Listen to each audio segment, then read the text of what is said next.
Fala galera, eu sou o Thiago, você tá no Música Curiosa e você conhece a história do guitarrista Richie Edwards, da banda galesa Manic Street Preachers, que fez bastante sucesso lá no começo dos anos 90, porém que simplesmente desapareceu no ano de 1995, com a polícia inclusive já dando ele como morto, mas com pessoas tendo dito tê-lo encontrado depois disso e com sua própria irmã tendo a hipótese de que ele possa ter planejado o desaparecimento perfeito. Caso não conheça, eu quero saber um pouquinho mais sobre isso, fica aí que eu já conto.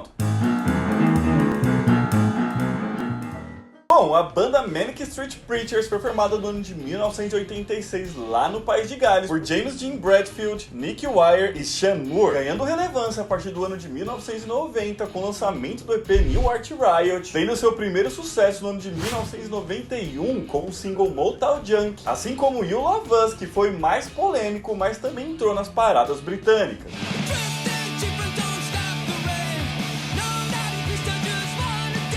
Porém, a banda ficou conhecida no mundo como um todo a partir de 1992, com o lançamento do disco Generation Terrorist, sempre trazendo um teor politizado e com críticas sociais em suas músicas.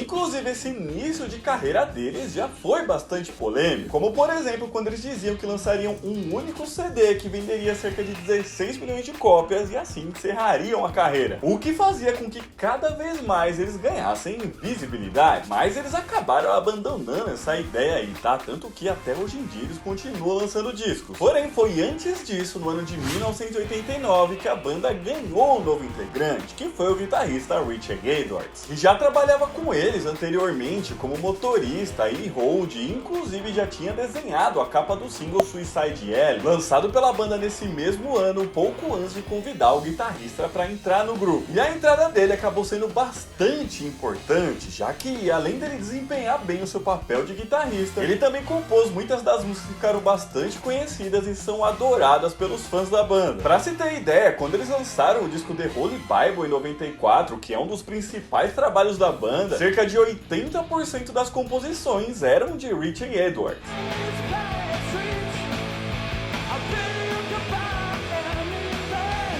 Mas apenas um ano depois do lançamento desse disco, mais especificamente no dia 1º de fevereiro de 95, aconteceria algo que mudaria a história da banda para sempre. O guitarrista e vocalista da banda, James Dean Bradfield, estavam hospedados em um hotel em Londres. E na manhã desse dia, eles deveriam se encontrar no lobby do hotel para seguir em viagem aos Estados Unidos, onde eles promoveriam o álbum The Holy Bible por lá. Porém, o Richie nunca apareceu. Foi então que, preocupado, o vocalista pediu aos funcionários do hotel que checasse o quarto do guitarrista. Mas, como vocês devem imaginar, ele não estava lá, sendo encontrado apenas as bagagens dele e uma caixa ali contendo livros, vídeos, fotos e uma nota escrito "Eu te amo", que acreditaram ser destinada ali à ex-namorada dele com quem ele tinha terminado não fazia muito tempo. E foi nesse momento então que as investigações pela polícia começaram e viram que ele deixou o hotel por volta das 7 da manhã desse dia em seu carro rumo ao País de Gales, que era onde ele morava. Porém, o veículo foi encontrado apenas no dia 17 de fevereiro, ou seja, aí mais de 2 semanas depois, localizado próximo à ponte de Severn, em Bristol, com evidências de que o Richie havia morado dentro do carro por alguns dias. Assim, começou a se especular se o Richie não havia tirado a própria vida, já que essa ponte era conhecida pela frequência com que pessoas cometiam esse ato, mas seu corpo nunca foi encontrado, o que fez com que muitas pessoas, inclusive a sua própria irmã, acreditem que ele continua vivo até hoje e que possa até mesmo ter forjado seu desaparecimento, além de criticarem e muito as investigações feitas pela polícia, que consideram mal feitas. Mas antes de começar a falar sobre isso, tem uma outra coisa que a gente precisa contar, que é o fato de que Richie Edwards realmente sofria de problemas psicológicos e até com automutilação, algo que foi presenciado aí várias vezes por pessoas próximas e não era segredo pra ninguém. Somente para exemplificar, certa vez o DJ jornalista Steve Lamacq estava entrevistando a banda antes de uma apresentação e ele meio que duvidava ali do discurso político que a banda fazia, passando a questionar a autenticidade dos Maniacs e fazendo uma pergunta que falava que as pessoas poderiam não levar eles a sério, que em inglês seria "Some people might regard you just not for real". Ou então que, ficando incomodado com isso, o Ritchie teria convidado ali o Lamach para um bate-papo depois do show. E enquanto eles conversavam, o guitarrista usou uma lâmina de barbear para cortar em seu braço a palavra "for real". E a ideia dele era mostrar que a banda não estava vendendo uma imagem e que tudo que era dito eles levavam a sério, ou for real. No fim, ele pediu desculpas e foi parar no hospital levando 17 pontos. E como eu disse, os outros integrantes da banda conheciam aí esse hábito do guitarrista. O vocalista, certa vez em uma entrevista, contou que o Ritchie utilizou um compasso para se cortar na frente dos outros integrantes e que ele fazia isso com a mesma naturalidade de alguém que roía as unhas enquanto estava nervoso. Ele contou também que o músico até pedia desculpas ali quando as pessoas pediam, mas que esse era um hábito constante dele. Além disso, ele tinha problemas com o álcool e com o passar do tempo ele foi ficando cada vez mais triste e isolado, até mesmo chorando ali durante algumas gravações em estúdio. Ele chegou até mesmo a ser internado por conta de um colapso nervoso e suas letras ficavam cada vez mais introspectivas e depressivas. Porém, mesmo com tudo isso, como eu disse, a sua irmã Rachel Edwards tem razões para acreditar que ele não tirou a própria vida. E são razões bastante contundentes, com ela até mesmo ajudando a escrever um livro mostrando essa hipótese e com possíveis indícios de que na verdade ele teria fugido. Mas pessoal, rapidinho, antes de continuar essa história, se você estiver gostando desse vídeo, já deixa o joinha aqui embaixo que ajuda muito a gente, tá bom? E também já se inscreve no canal, porque toda semana a gente lança mais vídeo assim, beleza? Bom, a primeira razão é que certa vez, uma entrevista lá em 94, aqui o próprio Ritchie disse que nunca cometeria esse ato e que essa possibilidade nunca havia passado em sua cabeça, dizendo que apesar de ser franzino, ele sabia lidar com a dor. Sem contar que algumas pessoas próximas e até mesmo os membros da banda já haviam presenciado ele dizendo que gostaria de voltar para casa, já que ele se sentia muito pressionado pela fama, assim como pelas cobranças que a banda sofria, ao ser considerado por alguns críticos como uma versão barata do The Clash, e isso acabava afetando e muito o Ritchie. Além disso, outras coisas como a morte do empresário da banda lá em 93, vítima de câncer, o abalou muito, fazendo inclusive com que ele voltasse a morar com os pais. E a morte de seu cachorro de infância em janeiro de 95 o deixou devastado a ponto dele raspar sua cabeça e jogar em um rio boa parte dos cadernos onde ele tinha suas composições, dando ao baixista da banda o pouco que sobrou alguns dias antes de seu desaparecimento. E tudo isso poderia colaborar com a ideia de que ele realmente não queria estar vivendo aquilo tudo. Mas não parava por aí, já que existiam indícios ainda mais fortes dessa vontade dele desde que ele era bem mais novo, sendo quase que obcecado pelo desaparecimento perfeito. Isso porque no ano de 1980, quando ele tinha apenas 13 anos de idade, Ritchie escreveu uma história sobre desaparecer na ponte Severn, que foi justamente a ponte onde ele desapareceu. E no ano seguinte ele escreveu um conto sobre um plano para escapar para a liberdade. Ou seja, eu acho que a gente pode levar realmente essa história em consideração. Além disso, Ritchie também demonstrava muito interesse com o filme Ed, o ídolo pop, que era um drama de 1983 investigando o desaparecimento de um vocalista de uma banda de rock, assim como pela comédia A Queda e a Ascensão de Reginaldo Perrin, que contava a história de um homem que fingia a própria morte. E para além disso, ainda tem as histórias das pessoas que dizem ter encontrado ele depois do desaparecimento, assim como algumas falhas de investigação da polícia e o fato de realmente parecer que ele estava preparando um sumiço, que é o que a gente vai contar a partir de agora em ordem cronológica. Primeiro, que no dia 21 de dezembro de 1994, a banda Manic Street Preachers fez a sua última apresentação com Ritchie, lá no antigo Teatro Astoria, em Londres.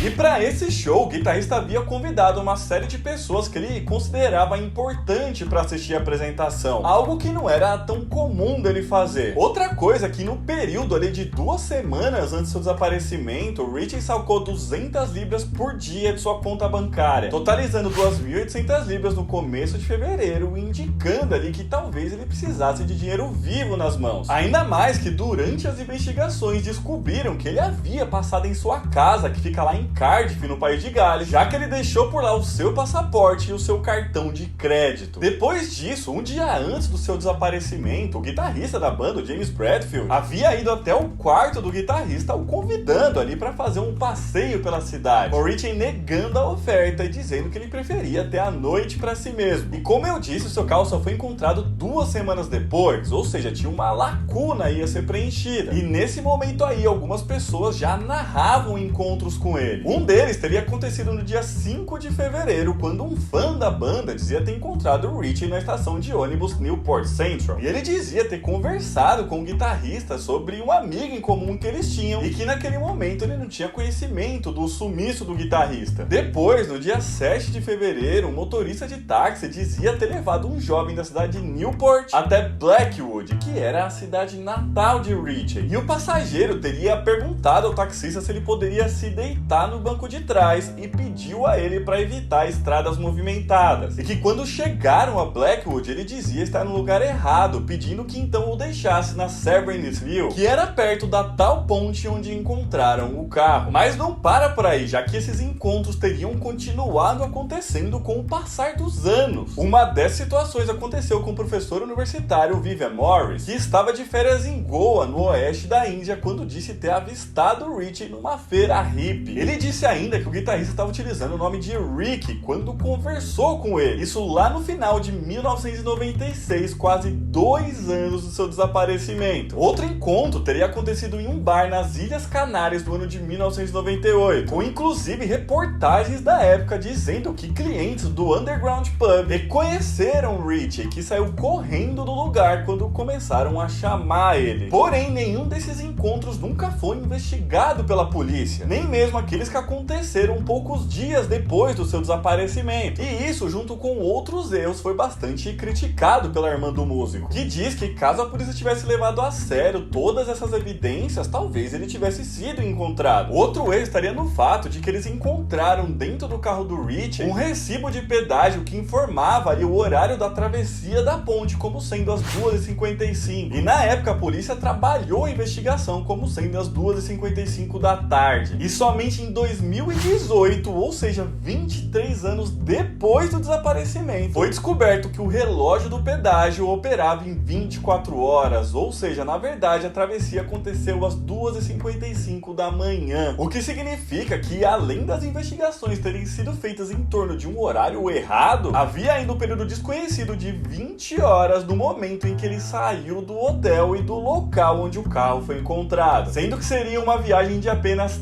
3 horas de um lugar ao outro. E tudo isso fez com que sua irmã acreditasse que a polícia entendia ele apenas como um rockstar egocêntrico, e assim não fez o seu trabalho direito. No final, apesar da polícia ter declarado ele como morto em 2008, com a anuência da família e mais de uma década depois do desaparecimento, até mesmo a própria banda continua acreditando que ele pode estar vivo. Tanto que eles continuaram depositando 25% dos royalties de músicas que eles vendiam na conta bancária do Ritchie, e durante os shows eles mantêm o microfone aberto do lado direito do palco como um símbolo da esperança de que um dia o músico retorne à sua família e à banda. And please give me the biggest cheer in the world for somebody who's not you, but like I said, the coolest in the world, Mr. Richard Edwards. Você conhece a história do cantor Gene Sullivan, que não fez muito sucesso nos anos 60, mas compunha aí músicas de folk ali com uma temática extraterrestre e que simplesmente desapareceu no deserto, nunca teve seu caso desvendado, com muitas pessoas falando que ele foi abduzido? Se não conhece ou quiser saber um pouquinho mais sobre essa história, fica aí que eu já conto. Bom, James Anthony Sullivan, mais conhecido apenas como Gene Sullivan, foi um cantor, guitarrista e compositor norte-americano que durante os anos 60 costumava apresentar suas composições em bares e clubes da região de Los Angeles, nos Estados Unidos.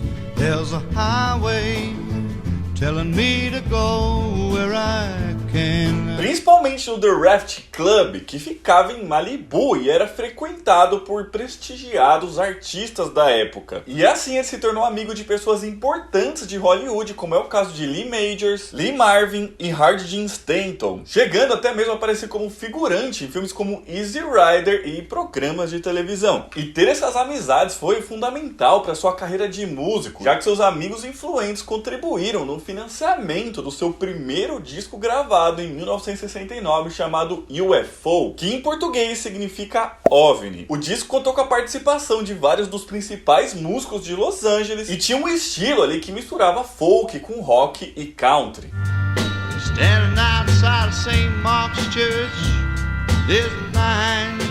As músicas abordavam temáticas sobrenaturais, extraterrestres, até mesmo uma romantização da abdução, vida em outro planeta e em vários momentos também se referia ao deserto.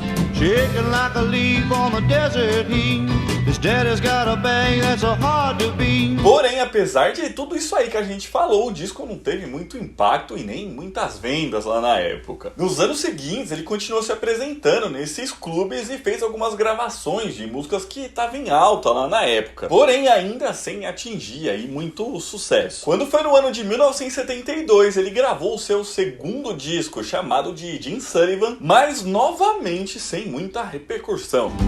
So why do you keep on just wearing and tearing me down? E todas essas frustrações em sua carreira e o fato de que ele acreditava ali que várias das suas músicas tinham sido roubadas deixou ele bastante deprimido, o que o levou ao alcoolismo. E isso também abalou um pouco o seu casamento, mesmo com o nascimento do seu segundo filho. E foi então ainda em busca desse sucesso na sua carreira que ele decidiu viajar até a cidade de Nashville, no Tennessee, para tentar a sorte por lá no ano de 1975. A ideia era deixar sua esposa e seus 2 filhos em busca de oportunidades como músico de estúdio e de compositor. E assim, caso tivesse sucesso, sua família se juntaria a ele lá futuramente. Mas ele nunca chegou ao seu destino. E agora a gente começa a história de seu misterioso desaparecimento. Jim Sullivan deixou a cidade de Los Angeles no dia 4 de março de 1975 sozinho em seu Fusca, levando apenas uma mala, uma guitarra e uma caixa ali com várias cópias do seu segundo disco. E aparentemente tudo estava correndo bem aí no início dessa viagem. Inclusive, no dia seguinte, ele foi parado por um policial na cidade de Santa Rosa, no Novo México. Isso porque o cantor estava andando em zigue-zague na pista. Então ele foi levado até a delegacia da cidade para fazer um teste de sobriedade, já que ele estava fazendo uma direção meio esquisita. Mas não foi identificado que ele tinha usado nenhuma substância, né? Sendo mais diagnosticado ali como um cansaço mesmo. Já que o Jim tinha dirigido por 15 horas seguidas desde que ele iniciou a viagem, então provavelmente ele dormiu no volante. Com esse diagnóstico, então os policiais teriam solicitado ali que ele fosse descansar em um hotel de estrada próximo dali que se chamava La Mesa Motel. E ele de fato foi até lá. Porém, apenas 3 dias depois, no dia 8 de março, seu carro foi encontrado trancado com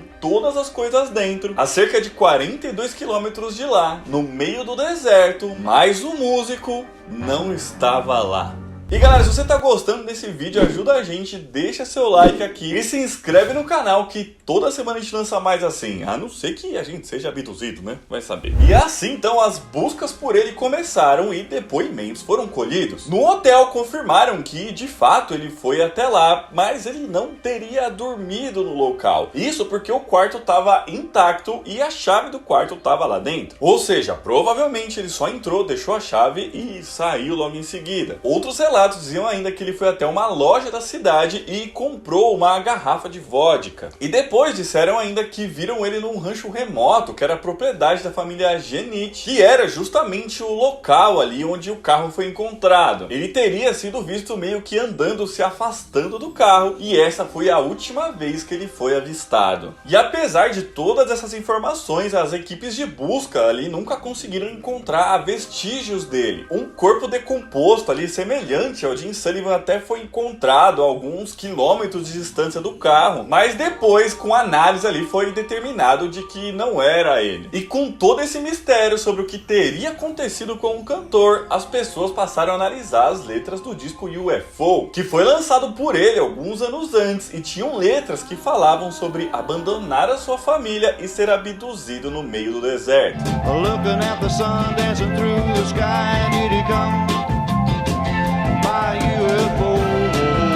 E claro que nesse momento o público em geral e até mesmo a mídia passou a atribuir a esse sumiço a uma abdução alienígena, o que inclusive especulavam que esse fosse aí o desejo do cantor, né, por causa das letras dele. Ainda mais que nessa época aí fenômenos extraterrestres estavam em moda ali e era uma notícia recorrente. E essas histórias ganharam ainda mais força quando o empresário do Jim, Robert Buster Ginter, afirmou que durante uma noite ali que eles estavam conversando, eles começaram a falar sobre o que eles fariam se precisassem desaparecer. E o Jim disse que iria ao deserto e nunca mais voltaria. Porém, várias pessoas que eram amigas dele falaram que se fosse um sumiço voluntário, ele teria levado a sua guitarra preferida, que estava lá dentro do carro, né, quando foi encontrado. Então que provavelmente não foi um sumiço planejado. E além disso, mais tarde aí o seu filho, né, o Chris Sullivan, numa entrevista dada ao New York Times, disse que seus pais acreditavam muito em astrologia e reencarnação, e que sua mãe estava convencida de que seu pai estava em algum lugar nas estrelas esperando por ela. E assim as histórias de que ele havia sido abduzido foram se espalhando e praticamente viraram uma lenda urbana sobre o cantor. E até hoje geram discussões, já que nem o corpo dele foi encontrado e nem indícios ali de onde ele possa estar, com pessoas até mesmo falando que até hoje ele tá vivo. Mas agora vamos pro que diz a polícia sobre as investigações feitas lá na época. Os relatórios indicam que provavelmente ele estava desorientado, né, já que ele estava bastante cansado lá da viagem, né, e ainda deve ter consumido lá a vodka que ele havia comprado na loja. E assim, por algum motivo, ele pode ter pego o carro e meio que saído sem rumo ou tentando continuar sua viagem até que parou no rancho onde o carro foi encontrado. E a partir daí, infelizmente, ele pode ter sido assassinado e seu corpo escondido, uma vez que havia indícios que a família Genite, que era a dona lá do rancho, tinha envolvimento com a máfia. Então, talvez ao identificar a invasão do cantor às terras deles, eles tenham cometido o ato. E por isso, todos os pertences deles continuavam dentro do carro e o corpo nunca foi encontrado. Mas também não foram encontradas evidências que confirmassem isso, sendo essa só a hipótese mais forte. No final, essa história toda e a obscuridade das músicas do Jim Sullivan desenvolveram ali meio que um culto de seguidores nos últimos anos, até mesmo por conta da raridade delas. E com uma homenagem ao cantor, uma coleção de demos inéditas de Jim Sullivan, chamada de If the Evening Were Done, foi lançada agora em 2019 pela Light in the Attic Records, junto com o relançamento dos seus dois álbuns anteriores, lá de 69 e 72. My grandpappy couldn't be that hip till he said, my boy, a pipe dream you were having and I almost did a E no final, a esposa do Jim, né, a Carol, e sua filha, a Bárbara, acabaram falecendo aí sem saber o que aconteceu com ele. E seu filho, Chris, continua vivo, mas ainda sem mais informações, né? Você conhece a história de Connie Converse? Uma cantora lá dos anos 50 que não teve muito êxito em sua carreira na época, desapareceu sem nunca ter sido encontrado lá nos anos 70, mas que passou a fazer muito sucesso cerca de 60 anos depois, com um disco lançado e tudo. Caso não conheça ou queira saber um pouquinho mais sobre isso, fica aí que eu já conto.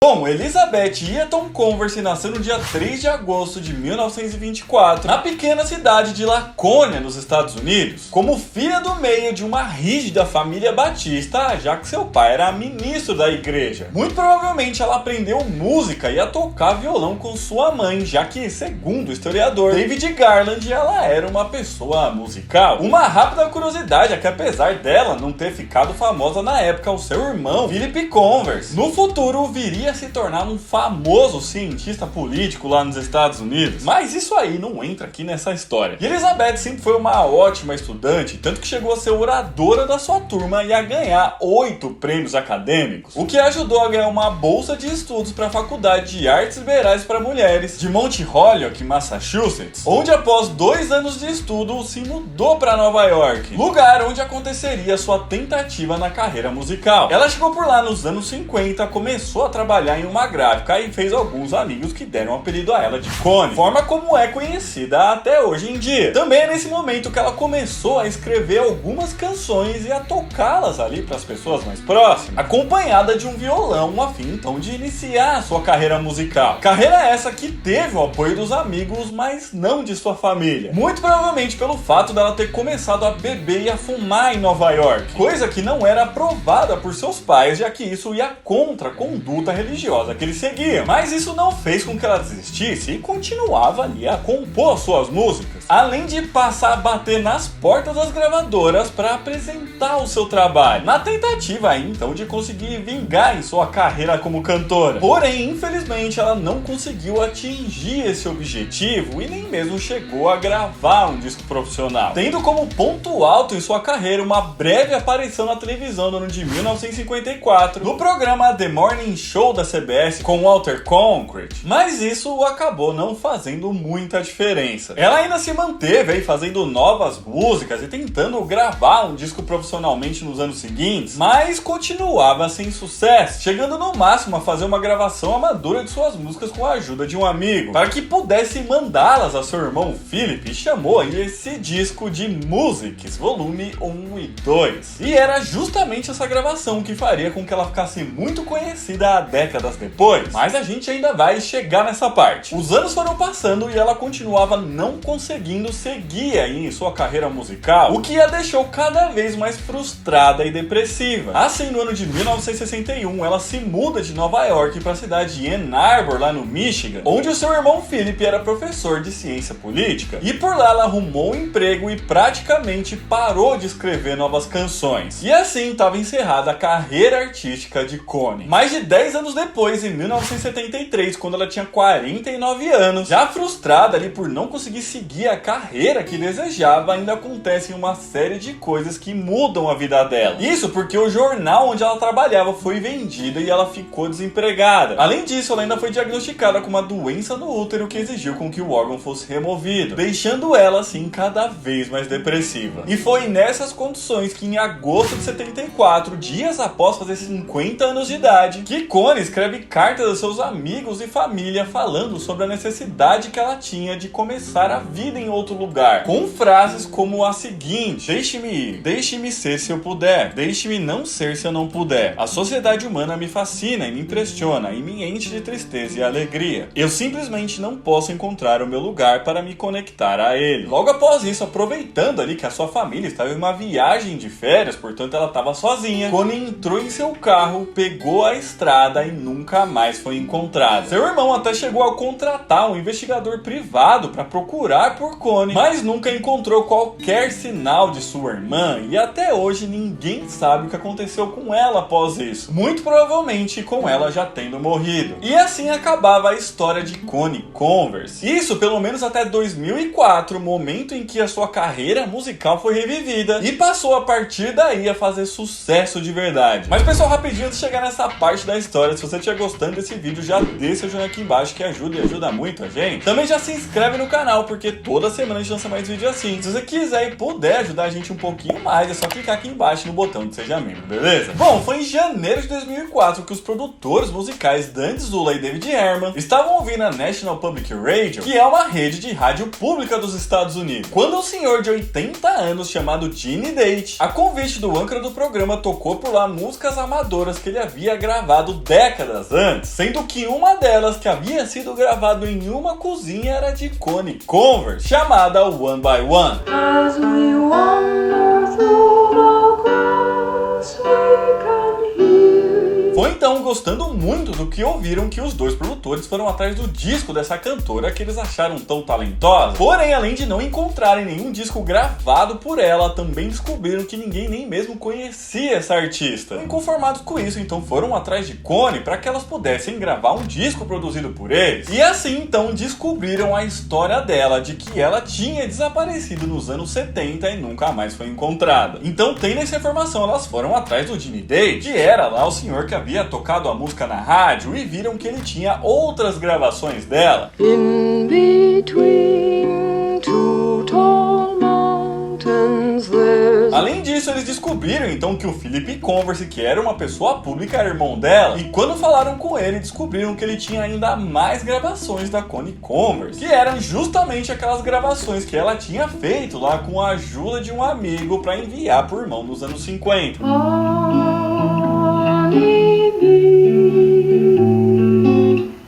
Essas gravações estavam guardadas no sótão da casa de Philip, sendo que totalizavam 90 delas com 35 canções diferentes. Assim, após 5 anos de busca, em 2009, os produtores escolheram 17 dessas 35 que estavam em melhores condições de gravação, editaram para melhorar a qualidade o quanto puderam e lançaram o disco How Sad, How Lovely pela Lauderdale Recordings. Ever since we met, the world's been upside down. And if you A don't... partir daí, a história da talentosa cantora dos anos 50, que desapareceu lá nos anos 70, passou a chamar muita atenção, não só pela música que foi muito bem recebida pela crítica especializada, mas também por conta de todo o mistério que envolvia o que aconteceu com ela após o ano de 1974, com muitas matérias de jornal, revista, podcast e tudo mais falando sobre isso, e assim, é claro, divulgando a Connie e sua música, além de, claro, levantarem a hipótese dela estar viva, né? Lógico. Mas as homenagens não pararam por aí, já que em 2015 foi relançado o disco em vinil com 18 músicas pela Squirrel Things Record, em parceria com o selo Capture Tracks, novamente recebendo boas críticas e impressionando muita gente. I have considered the lilies. Também foi nesse momento que suas músicas foram parar no Spotify e ficando entre as mais ouvidas da plataforma no ano de 2016, com a cantora passando a ser cultuada por toda uma cena indie hipster. All sad, how lovely.